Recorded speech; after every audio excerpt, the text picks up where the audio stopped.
बिसायख'थिनि साना गेजेराव माखासे सानल' दंसै। बेबायदि समाव गासैबो राजखान्थियारि हानजाफोरानो गावबा गाव हानजाखौ गोख्रों खालामनो नाजानायजों लोगोसे रायजो राजाफोरनि गेजेराव हाबसननायखौ नुनो मोन्दों। गोदानै मुं मोननाय सनितपुर लकसभा बियाबावबो खुंथायाव थानाय बिजेपि राजखान्थियारि हानजाजों लोगोसे गुबुन गुबुन बेरेखा हानजानि फोसावदिंनाया नोजोर बोथाव जादों।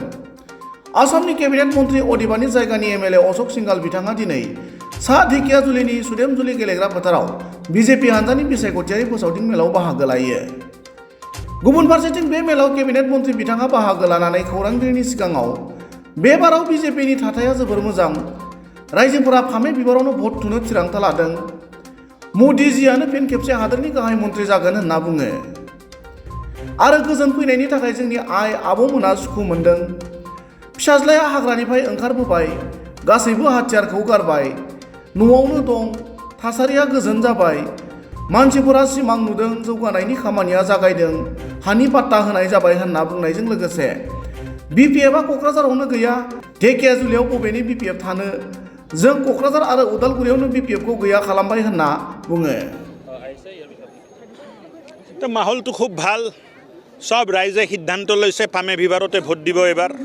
তে মোদীজী আকৌ প্ৰধানমন্ত্ৰী হ'ব আৰু এই অঞ্চলত শান্তি অহাৰ কাৰণে আমাৰ আইসকলে বাইদেউসকলে ল'ৰাবোৰে যে জংঘলৰ পৰা ঘূৰি আহিলে, অস্ত্ৰ পেলাই দিলে, সব ঘৰত আছে, স্থায়ী শান্তি আহিছে, মানুহে সপোন দেখিছে, উন্নয়নৰ কাম আৰম্ভ হৈছে, মাটিৰ পট্টা দিয়া হৈছে।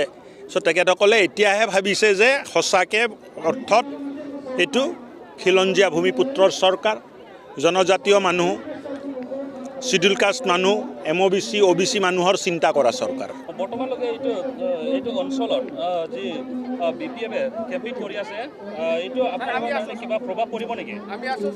এই ক'ত বিপিএফ আছে ৰে? একো বিপিএফ নাই ৰে।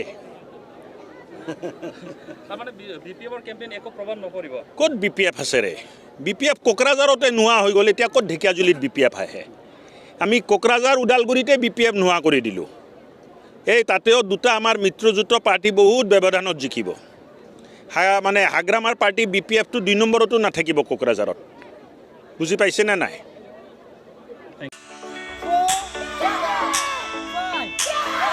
नोंथांमोनहा गावबा गावनि गथ'खौ काराटेनि सासे राफोद गेलेगिरि खालामनो गोसो दं नामा?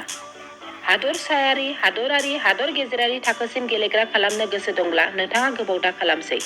सासे राफोद रोंखा-राखा काराटे गेलेगिरि खालामनो थाखाय नोंथाङा जानजि खाफ्रादो आरो मुं थिसनहैदो गलामगुरि काराटे एकाडेमियाव। रोखा खौरांनि थाखाय 8720903713 मबाइल नम्बराव कन्टेक्ट खालामनो हागोन।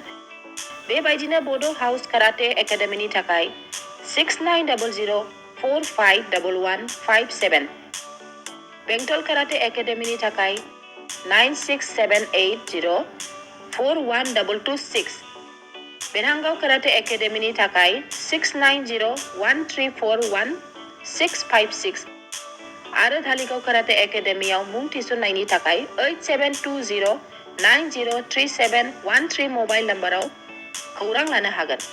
मख'जाथावदि बे सोलोंसालिनिफ्राय सिगांनिफ्रायनो हादरसायारि, हादरारि, हादर गेजेरारि थाखोनि बादायलायनायाव गोबां फरायसाफोरा बान्था मोननो हाबोदों।